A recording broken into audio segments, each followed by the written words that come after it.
I was in desperate need of cash. It wasn't something I was proud of, but my bills were piling up and my savings had dried up completely. Tuition payments were looming, and I felt trapped in a web of financial stress with no clear way out. When my uncle, always the generous, attentive type, heard about my situation, he offered to help. But I quickly realized his offer came with more strings attached than I'd bargained for. "What do you need?" he asked as he opened the door when I showed up at his place. His greeting was warm, but there was a glint in his eye that made me uneasy. My heart was pounding as I tried to figure out how to broach the conversation. "I need to ask you for a favor," I said, trying to keep my voice steady despite the desperation clawing at me. It trembled a little, and I hated feeling so vulnerable asking him for help. The money was critical, but I didn't want it to mess up our relationship. My uncle looked at me with a smile I couldn't quite read. It felt like there was a hidden meaning behind it, and I sensed there was more to his offer than met the eye.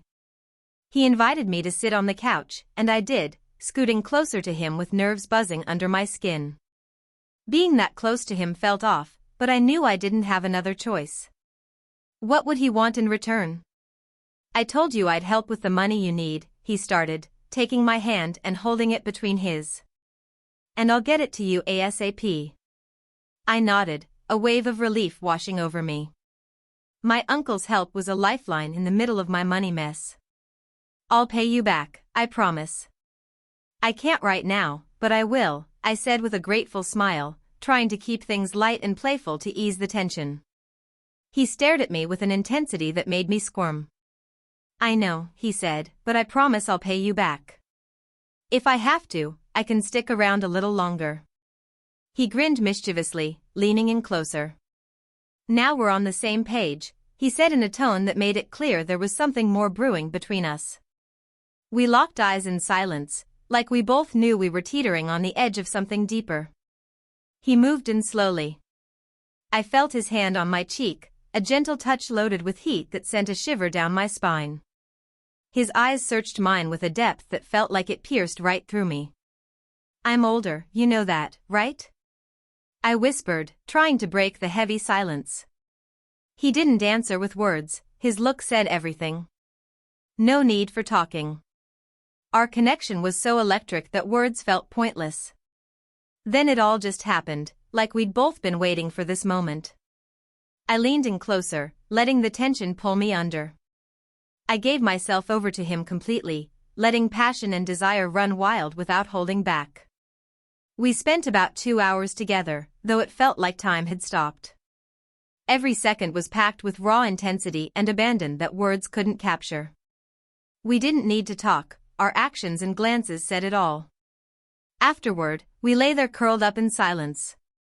It was like the outside world had vanished, leaving us in our own little bubble of closeness.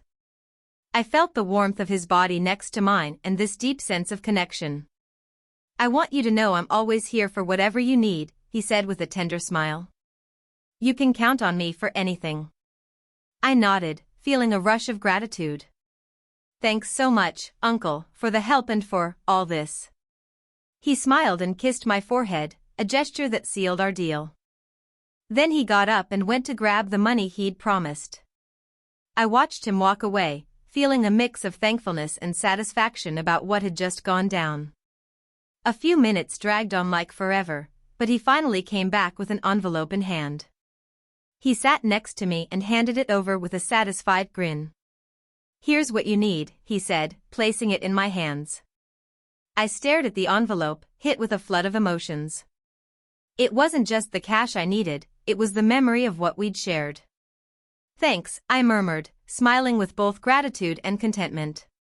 He nodded, his expression soft and understanding. "No problem. Just know you can always count on me," he said, his eyes showing a mix of affection and something knowing.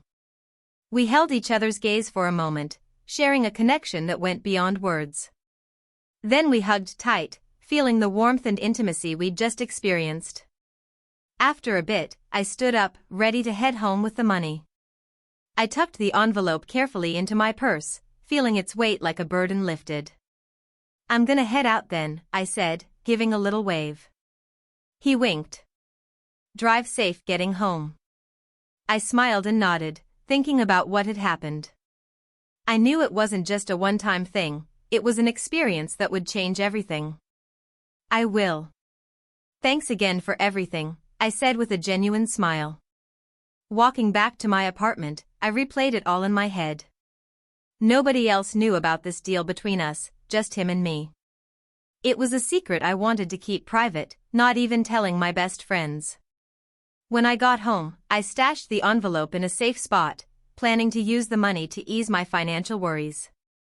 The cash was huge, but what really stuck with me was the complicated mess of what had gone down between my uncle and me.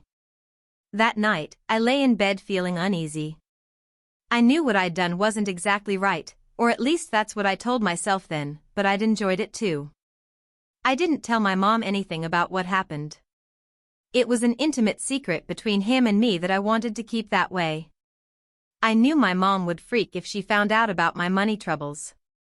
She was always ready to help, but this time I wanted to handle it myself.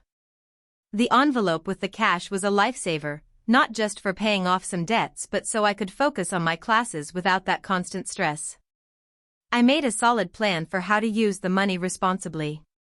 First, I'd knock out the overdue bills to avoid late fees. Then I'd set aside some for next month's basics, like groceries and gas. Whatever was left would go into an emergency fund. I learned a big lesson about being smart with money. In the days that followed, I felt relieved every time I glanced at the envelope. I knew it was a huge favor from him, even if I was fully aware of how messy our relationship had gotten. Nobody in my inner circle knew about this help, and I made sure it stayed that way. Our intimate thing kept growing with every hookup. The vibe between us got more intense over time. Every trip to his house was filled with steamy, no-holds-barred moments. We kept it on the down low, and the thrill of it being forbidden added this extra spark to every encounter. Even though it was secret, it was loaded with desire and attraction. For me, this wasn't serious. I saw it as a way to explore my urges and feelings at a time when I was craving new, exciting experiences. I knew from the jump it was just a fling, temporary, no strings beyond the moments we shared. Our hookups stayed hot and thrilling, but I always kept an emotional wall up. I knew this couldn't be more than what it was, a taboo fling full of adrenaline and passion, but one that would have to end eventually. Even though I loved the closeness, I kept my feelings in check, knowing we'd have to face our separate lives sooner or later. Every goodbye after one of those sessions left me with a mix of satisfaction and emptiness. I loved the fire we shared, but I also knew it was fleeting.